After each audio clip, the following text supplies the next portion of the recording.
By the way, speaking of bombs, Woj bomb. I Yeah.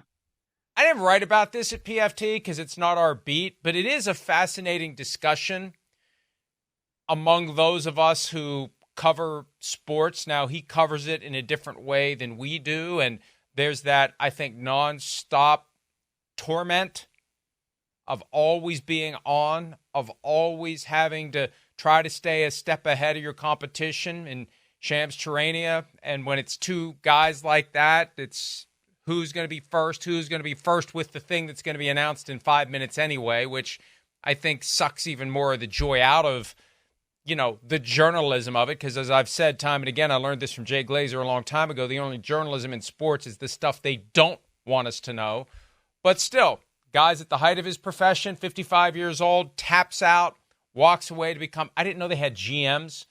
I guess now that they're getting paid, maybe they need GMs instead of ADs, but the GM of the St. Bonaventure basketball program, Adrian Wojnarowski, gone. I thought he got hacked. I didn't understand what it was at first. My brain didn't want to process it. But, ultimately, people make decisions in support of that third thing we're guaranteed as Americans: life, liberty, and the pursuit of happiness. We're not guaranteed happiness. That's true. We're just guaranteed the ability to pursue it. Yes. And we have to make our decisions about where we think those choices will lead. Will it lead to happiness? Sometimes you don't find out till you get there. Sometimes you think it's going to lead you to happiness and you get there. And I've made those decisions where once the decision is implemented, I'm like, what the hell have I done? But we're allowed to pursue that. We get to F around and find out. And, I fully support anyone's pursuit of happiness, and we should all, there's room for infinite happiness. It's not a zero-sum game. We should all be happy. We shouldn't resent someone else who is happy or trying to become happy. But it was unusual, to say the least, because he's got a job that most people would look at and say, should be happy, but maybe not. Oh, well, as Don Draper once said, what is happiness but a moment before you need more happiness, right? So, I think that it certainly is an interesting decision. It's not something that any of us, I think, expected. Anybody that follows the NBA, that understands just how essential Woj's coverage has been to following the National Basketball Association, especially over the last 10 years. I made this point yesterday on the app, but Twitter is what Twitter is in part because of Woj. If you wanted to know something about the NBA, then you knew that's who you needed to follow. And if you really wanted to know, then you put the notifications on, because as you started off with talking about this, a Woj bomb could come at any time. So especially in the summer months with free agency and all these different types of things. So yeah, I think that if not for Woj and the way that he developed an audience, Twitter would not be the same. Now, obviously, there are different things on there now, and there's plenty of things that are on there. I wish it wasn't the same. Same. Now, but when it comes to sports coverage and following sports, and in some ways the way we do our jobs, that's one of the guys that should be on Mount Rushmore when it comes to kind of changing the game and the instantaneous nature of putting news out there. He really did change the game. I don't follow the NBA closely enough to know the answer to this, but I got the vibe that the Woj bombs weren't as closely tied to the official announcement as the NFL equivalents are, because we see that time and again. It's true. We see the race to Twitter by the handful of folks who have that same constant torment. Got to be first, got to be first, got to be first. And then literally within minutes, the news is announced by the team. And as you've said before, based upon your experience employed by a team, the teams factor that into their overall planning. Hey, here's how it's going to go. We're going to leak it to Shefty, and then we're going to announce it 5 minutes later. So I've always felt like the Woj bombs aren't immediately or as immediately confirmed and corroborated by the people who are making the news. Is that correct?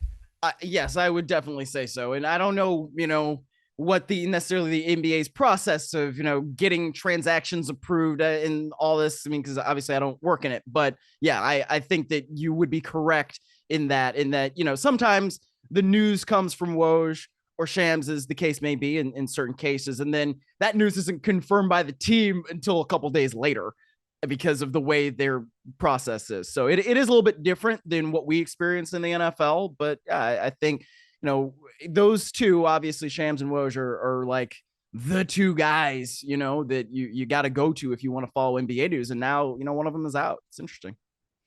Yeah. And hey, again, we all have the right to pursue happiness, and we make our choices.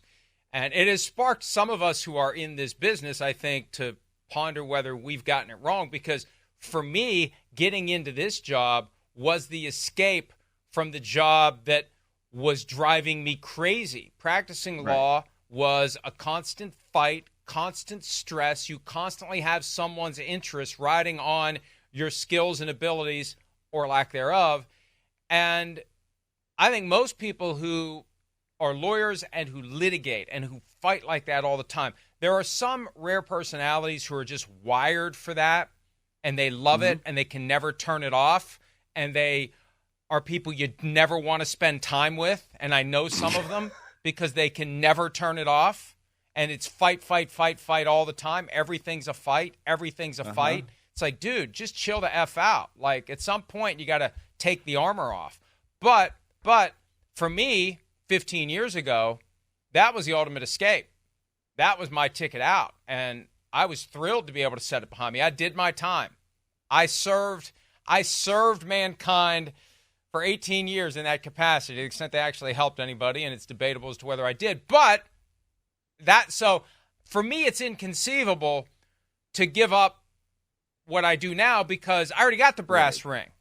I have other stuff that I like to do, but I still, and when you own the platform too, it makes it harder. It makes it harder to give it up. It's one thing to walk away from a job. It's another thing to walk away from a business you started 23 years ago. But at the same time, hey, I understand it. If you decide you want to walk away, whenever, however, the goal is to find your happiness, to pursue your happiness, regardless of whether or not you actually catch your happiness. Yeah, well, I think that in some ways, like, Woj is kind of doing what you did, right? In terms of getting out of the thing that is the rat race. I can't imagine. And frankly, I am very glad I am in a job that I don't have to do this, where I've got to be on all the time. I mean, there are things that happen, like when Josh McDaniels got fired last year, right? I was the only one who was awake on the PFT text chain. So it's like, okay, that's breaking news. You do it. And that's one of the things that is very rare. But, and I feel like we're very fortunate for this, but we have hours and there's a staff of us. And it's not like, if something happens, oh my gosh, I've got to drop everything in my life and now get myself to a computer and, boom, there it is. Like, that's not usually the way things work with us. And I'm very, very grateful for that. So, but that's one of the things that, to me, if my life had been like that for 10, 15, however many years, especially since the advent of Twitter, I understand why somebody would want to give that up. I would find it very, very difficult, I think, to be on like that all the time. And so then to be able to take what it is that you've learned, as a reporter, and then pour it into your alma mater and a particular program at your alma mater that you really care about, I think that's pretty special. So I hope that we see St. Bonaventure, make some deep runs in the NCAA tournament, in part because of what Woj can do there. Like, I think that would be really, really cool and a nice conclusion to that story. And look, I don't want to be any more of an ass than I already am. I was talking to my son about this yesterday. Let's be realistic about this, okay? How does what he's done all his career translate to what he's going to do next, other than it's basketball? Like, how does that hear me out? How does it translate? Do you may know more than I do. I look at it and I say, I mean, shit, I'm not going to go be the AD at West Virginia. I got no qualification to do that just because I've covered football for 25 years, right? I'm not going to go. Now, I mean, I've had coaches like, oh, you'd be a great strategic advisor. Sorry, I don't want to get fired when you get fired, and you're more likely to get fired if you would actually recommend to your owner to hire me. But it's not, in my mind, it's not translatable. There was a story that came out after Mort died that he almost went to work for the Jaguars and decided to stay at ESPN. It's like, how does the fact that you know all these people allow you and harvest information and write and talk about it.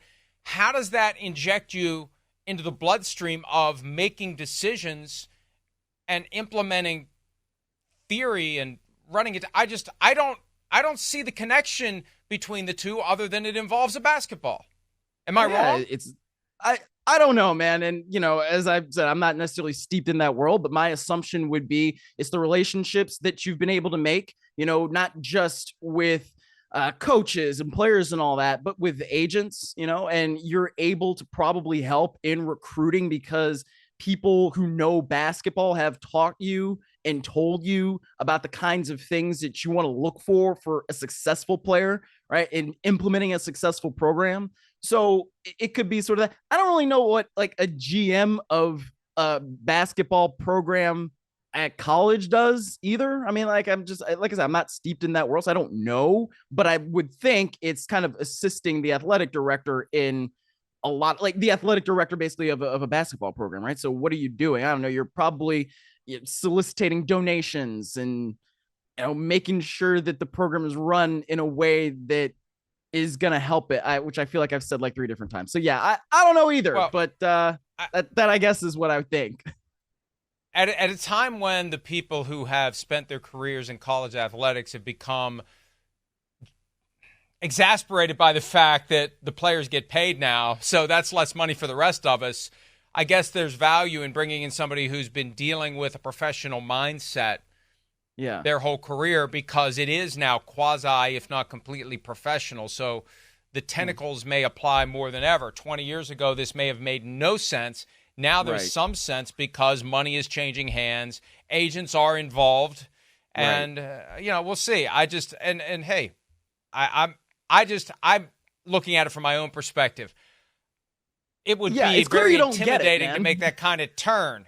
I'm just saying, to make that kind of turn, like what that I have done in 25 years of covering the NFL equips me to be involved in running a college or pro football program. Anyway, I think it's also different because football and basketball are so different, right? I mean, it's not like, if you're talking about a football program in college, that's, roughly 90 to 100 people that you're, trying to herd as players. And then you have recruiting and all this and all these different elements of it. It's why, and I don't think it's on the rundown, but like the John Gruden, no, I want to go to college and coach. Like, I mean, if somebody will have you, that's like a very, very different world, sir, than what you've been used to. That would be interesting at least. But yeah, if basketball, you've got 10 to 15 people there. I think that's part of why it's not quite the same. I will say this though. I am qualified to own a team. I just need the, extra 10 billion that I don't have. You are as much as some of these guys, that's for sure. You'd probably make some better decisions. I can name names we've named recently and we'll be naming later in the program where, and it is sad. I was telling somebody this yesterday. To drive a car in any state, you have to pass 2 tests.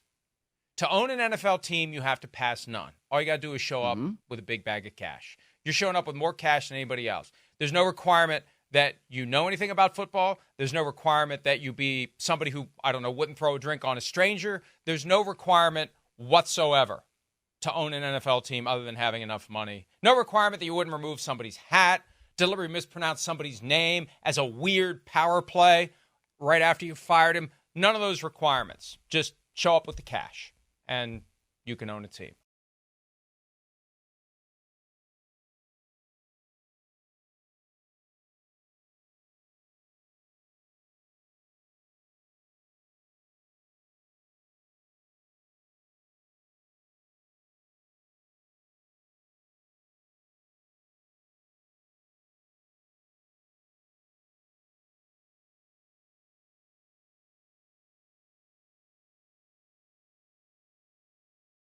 Hi, it's Mike Florio. Thanks for watching PFT on YouTube. Hit subscribe for the latest news and analysis from Pro Football Talk.